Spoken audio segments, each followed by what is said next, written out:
Hello everyone, আসসালামু আলাইকুম। Memes cooking স্টুডিওয়ের আরেকটি নতুন পর্বে সবাইকে ওয়েলকাম করছি।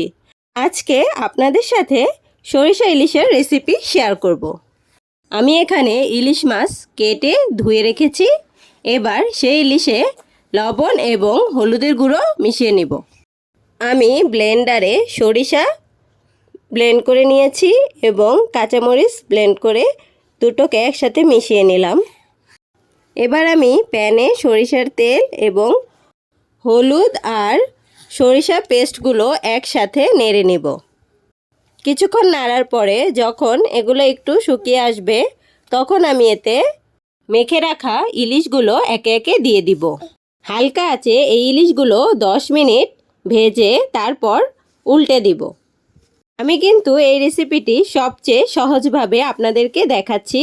এখানে কোনো ধরনের পেঁয়াজ মরিচ কিচ্ছু ব্যবহার করা লাগেনি, শুধু কাঁচামরিচগুলো পেস্ট করে দিলেই হবে।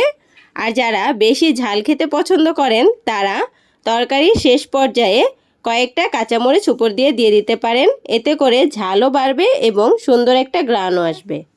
এখন যেহেতু ঠান্ডা পড়েছে, তো এই ঠান্ডার দিনে কিন্তু সবারই কম বেশি ঠান্ডা লাগে। এই রেসিপিটা খেলে আপনাদের ঠান্ডার সমস্যাও কমবে এবং মুখের স্বাদও বাড়বে। আজকের মতো এখানেই বিদায় নিচ্ছি। আল্লাহ হাফেজ।